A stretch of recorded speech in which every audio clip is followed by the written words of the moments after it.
পয়গম্বর আরবি সরকারে দু জাহানকে এবার বাইতুল মুকাদ্দাস থেকে শুরু করে সিদরাতুল মুনতাহা পর্যন্ত পৌঁছাবেন কে? কিসের মাধ্যমে? কুদরতি সিঁড়ির মাধ্যমে। জিবরিল আলাইহিস সালাম বিশ্বনবীকে ধরলেন, আর কুদরতি রফরফ সিঁড়ির মাধ্যম দিয়ে প্রথম আসমানে যখন গেল, প্রত্যেকটি আসমানের মধ্যে গেট ব্লক করা, আর প্রত্যেকটি গেটের পাহারাদার নিযুক্ত আছে আল্লাহর পক্ষ থেকে রহমতের ফেরেশতা। প্রত্যেক জায়গায় নিয়োজিত আছে। প্রথম আসমানে যায়া জিবরিল আলাইহিস সালাম ইস্তাফতাহ, দরজা খোলো। কি করো? দরজা করো। প্রথম আসমানের ফেরেশতা প্রশ্ন করে, মানাংতা, তুমি কে? তোমার জন্য দরজা খুলবো। এখানে একটা বিশেষ মাসালা ফলো করবেন, প্রথম আসমানে কিন্তু মাসলাটা আমি কমপ্লিট করব। জিজ্ঞাসা করা হলো, মানাংতা, তুমি কে? উত্তর আসলো, আনা জিবরিল, আমি জিবরিল। প্রশ্ন হলো, মান হুয়া, তোমার সাথে সে কে? জিবরিলের সাথে আরেকজন আছে না, তিনি কে? মুহাম্মাদুর রাসূলুল্লাহ সাল্লাল্লাহু আলাইহি ওয়াসাল্লাম। এটা বন্ধ করে দিছো না? আছে মুহাম্মাদুর রাসূলুল্লাহ সাল্লাল্লাহু আলাইহি ওয়াসাল্লাম।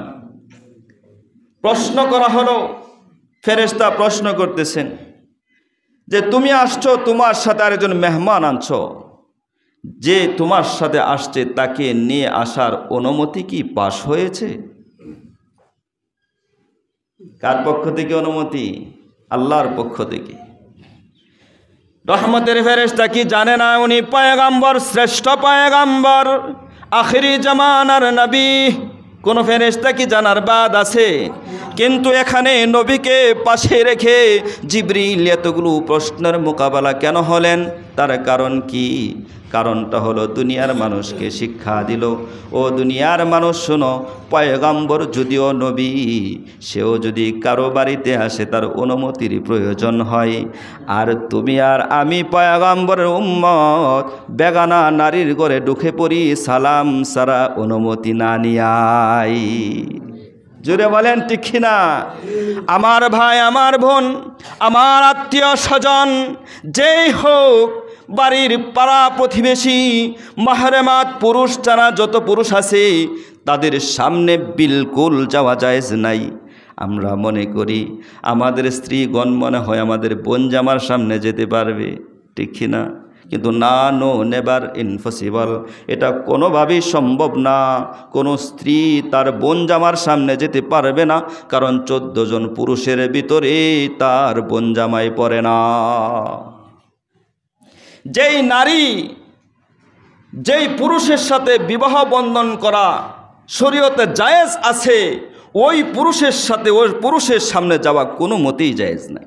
আর যেই পুরুষগুলোর সাথে বিবাহ বন্ধন আবদ্ধ হওয়া হারাম করা হয়েছে, তাদের সামনে সে যেতে পারবে। তবে আমাদের হালতটা কি?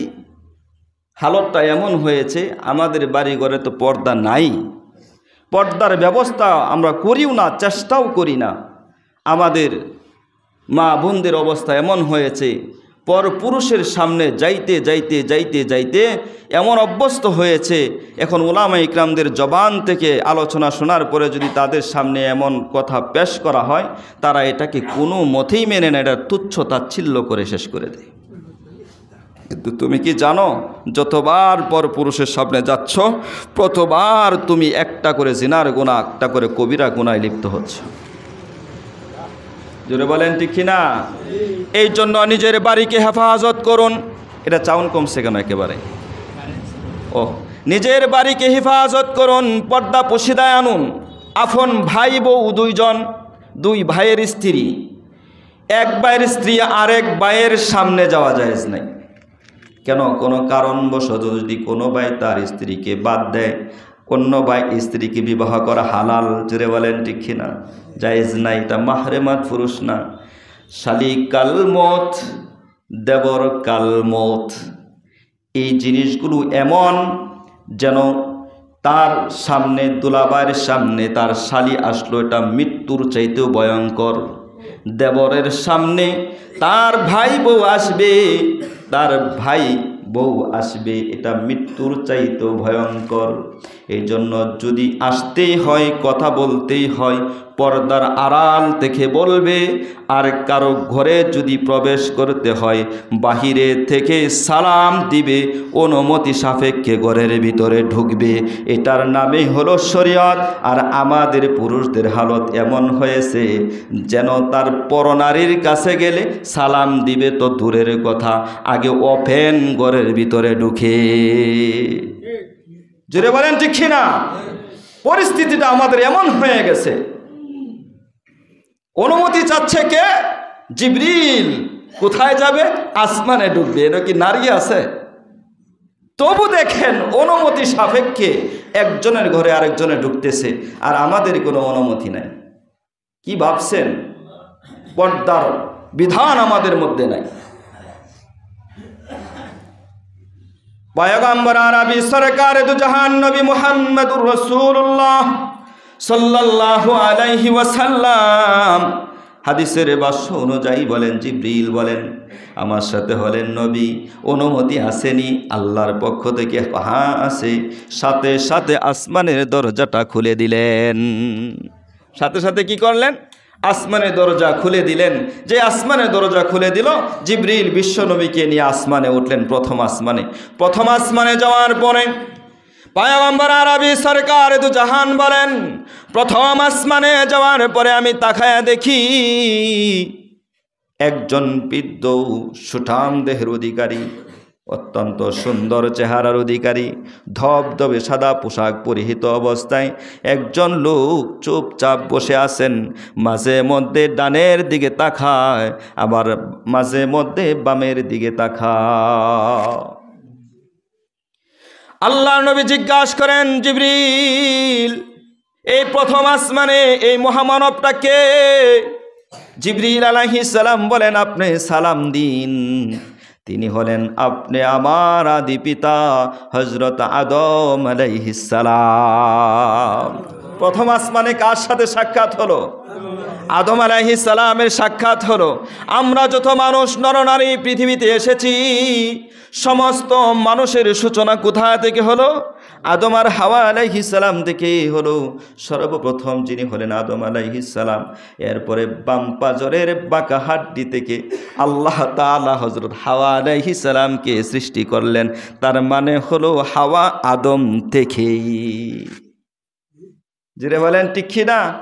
আদম আলাইহিস সালাম সর্বপ্রথম আদম আলাইহিস সালামের সাথে সাক্ষাৎ হলো। তো আদম আলাইহিস সালাম মাঝে মধ্যে ডানের দিকে তাকায়, মুস্কি মুস্কি হাসে। বুঝেন? ভালো করে বুঝেন বিষয়টা, ভাঙ্গে ভাঙ্গে কথাগুলো বলতেছি। ডানের দিকে তাকায়, মুস্কি মুস্কি হাসে। আবার বামের দিকে যখন তাকায়, তখন কান্না করে চোখের পানি মোছে। আল্লাহর নবী বিশ্ব নবী সরকার দু জাহান জিবরিলকে ডাক দেয়া বলেন, জিবরিল, ও জিবরিল, আপনি আমার আদি পিতা। একবার ডানের দিকে তাকায় হাসে, আবার বামের দিকে তাকায় কান্দে। কারণটা বুঝলাম না। জিবরিল বলেন, নবী গো তাকায় দেখুন। ডানের দিকে যখন তাকায়, দেখেন তার রূহের জগতের অনেকগুলো মানুষ এই ডান দিকে এত পরিমাণ মানুষ, যে মানুষের চেহারায় নূর চমকাইতেছে। এই মানুষগুলো দেখে হাসে। আর বাম দিকের যে মানুষগুলো আছে, এদের চেহারায় কোনো নূর নাই, এদের চেহারা কুসরে কালো। এদের দিকে তাকায়া আদম আলাইহিস সালাম কান্দে। আল্লাহর নবী জিবরিলকে বলেন, জিবরিল, কান্নার কারণ কি? আল্লাহ রসুলকে জিবরিল উত্তর দেয়, ডান পাশের মানুষগুলো হলো জান্নাতি, এই জন্য জান্নাতীদেরকে দেখে আদম হাসে। আর বাম পাশের মানুষগুলো জাহান্নামী, এই জন্য জাহান্নামীদেরকে দেখে আদম আলাইহিস সালাম কান্দে। এরপর আল্লাহ রসুল হাদিস বলেন, জান্নাতি মানুষের চেহারাগুলো যে দেখানো হয়েছে, জান্নাতি মানুষের চেহারায় নূর চমকাইতেছে।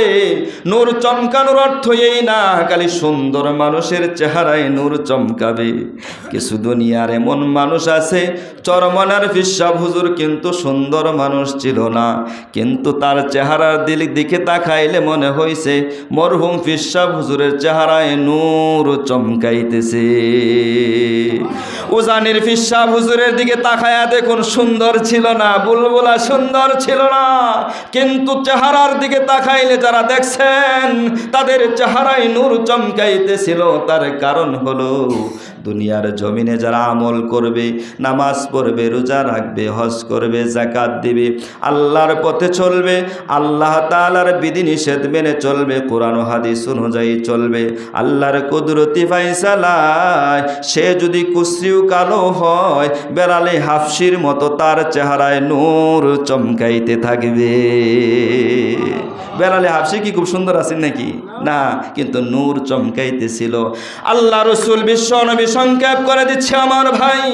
আল্লাহ রসুল প্রশ্ন করেন, বাম পাশের মানুষদের দিকে তাকায়া কাঁদলেন কেন? আল্লাহ রসুলের জবাবে জিবরিল বলেন, এই জন্য কান্না করলেন যেই মানুষগুলো জাহান্নামী দুনিয়ার মানুষের দিকে তাকাইবেন, যার ভিতরে আমল নাই, এলেম নাই, আল্লাহর ভয় নাই, সে যত সুন্দরই হোক তার চেহারার মধ্যে নূর চমকায় না। শুয়ারের চেহারার মতো ওর চেহারা দেখা যায়। ওর বাটপার, এ কোরআনকে মাইনাস করে, হাদিসকে মাইনাস করে, হ্যাঁ নিজেকে বাহাদুর মনে করে, অথচ তাকায়া দেখো তার চেহারায় কোনো নূর নাই। কারণ হ্যাঁ শরীয়তের মূল বিধানগুলো মানে না। এমন আছে কি? আছে না? সমাজকে ধ্বংস করে দিচ্ছে, ধ্বংসের অধঃপতনের দিকে নিয়ে যাচ্ছে, কিন্তু হকের আওয়াজটা দেওয়ার মতো ব্যক্তি খুঁজে পাওয়া যায়। সঠিক কথাটা, সঠিক তত্ত্বটা সমাজে উত্থাপন করে, সঠিক পন্থায় একটা রাস্তা বের করে ধর্মীয় পরিস্থিতি ঠিক রাখতে গিয়া অনেক অপমান আর লাঞ্ছিত হচ্ছে, অথচ বাতিলের সাথে কোরআনও যাচ্ছে না। তাকায় দেখেন প্রত্যেকটি বাতিলের চেহারা শুয়ারের চেহারার মতো দেখা যায়। জোরে বলেন ঠিক না? সঠিক পথে চলুন, সঠিক কথা বলুন, সঠিক তত্ত্ব নিয়ে চলুন। আমি নেতৃত্ব দিচ্ছি, আমার নেতৃত্বটা সঠিক পথে আছে কিনা যাচাই করুন। আমি সমাজ গঠন করছি, সমাজ গঠনটা আমার কোরআন হাদিসের সুন্নাহ অনুযায়ী আছে কিনা একটু ফিকির করুন। ফিকির ছাড়া সামনে বাড়বেন না তো ধ্বংস হয়ে যাবেন। এই জন্য সবসময় বলি, মানুষের চোখ থেকে ফাঁকি দিতে পারলেও আল্লাহর চোখ থেকে ফাঁকি দেওয়ার ক্ষমতাই পৃথিবীর কারো হয়েছিল না, হবেও না, আর ভবিষ্যতেও হবে না। বলেন ঠিক কিনা? পয়গম্বর আরবি সরকারে তো জাহান বলেন, ও পৃথিবীর মানুষ, আমল সারা মানুষগুলোই জাহান্নামী। এই জাহান্নামী মানুষগুলো দেখে দেখেই হযরত আদম আলাইহিস সালাম কান্না করতেছিলেন। প্রথম আসমানে যাওয়ার পরে যখন সালাম দিল, বিশ্ব নবীকে দেখে হযরত আদম বড় খুশি হলেন আর মারহাবা দিয়ে স্বাগতম দিলেন। বলেন সুবহানাল্লাহ। বরকতের জন্য দোয়া করলেন আর কল্যাণের জন্য দোয়া করলেন।